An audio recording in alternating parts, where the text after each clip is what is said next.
A few years ago I matched with a guy on Tinder. To be clear, I was identified as CF on my profile, and so was he on his profile.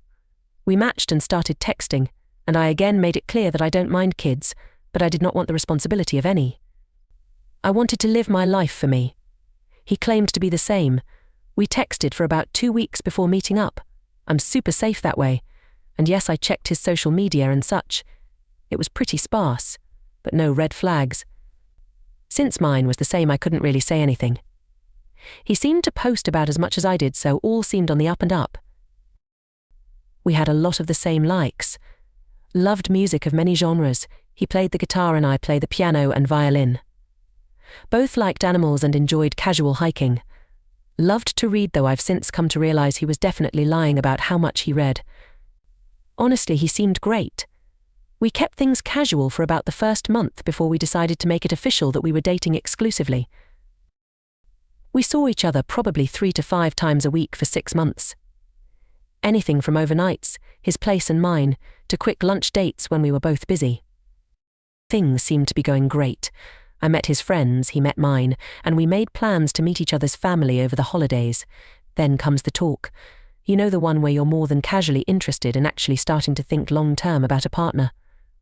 The one where you make sure you're on the same page about long-term life goals and ambitions. So we are having dinner and I let him know I'm on track to retire at 40 to 45 and that I want to move to Europe and travel extensively. Take up writing and art again.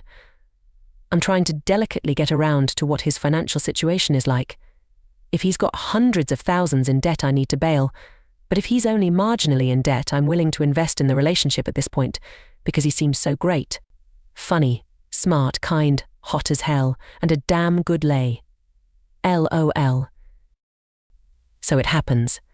He literally knocks me dumb as he takes my hand and looks deep into my eyes and tells me there's something he's been keeping from me. I'm thinking he's about to let me know he's so far in debt that he'll be working until he's 90. Nope. He's got kids. This motherfucker had 3 kids. And not only that, he has sole custody. I'm literally stunned, speechless as I listen to him explain to me that the condo we're currently sitting in is in fact not his house but his single brother's, who agreed to let him use it for our dates so his parents can watch his kids at his house since their apartment isn't kid-proofed. I remain speechless as he explains he didn't tell me earlier because he was afraid I would stop speaking to him, and that he can't bear to lose me because I'm the most amazing woman he's ever met. He tells me he wants to spend the rest of his life with me, and I'll be such an amazing mother to his kids, because I'm so smart and level-headed and not a drama queen at all. This bastard then goes on to say that instead of me retiring early, I should sell my house and help him pay off his mortgage and debt, and then we can save to put all 3 of his kids through college, and once they graduate they can get good jobs and send us to Europe on vacation. I just sat there staring at this fucker as he looks at me with such an excited expression on his face. Like he already had the next few decades of our lives planned out and fully expecting me to be jumping with joy that he sprung his little brood of mini-me's on me like it is some fantastic surprise, planned in a way that was the exact opposite of my child-free life plan I had been upfront with him about from day one. I literally didn't say anything once I came back to my senses. I just stood up, grabbed my bag and walked out. He of course followed me and kept telling me I was overreacting and please come back so we can have an adult conversation.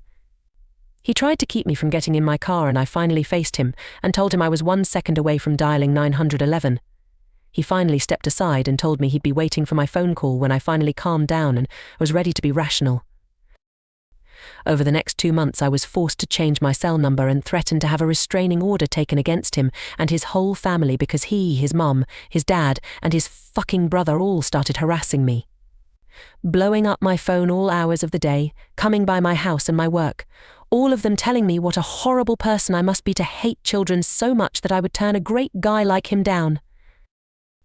It finally stopped when I went to the police. I didn't have enough to get a restraining order, but they did send an officer to his house to tell him to leave me alone. He called one last time to leave me a message and tell me I was going to die a lonely cat lady and he was fucking done with me. And that I was lucky he'd given me the time of day because I wasn't that hot anyways.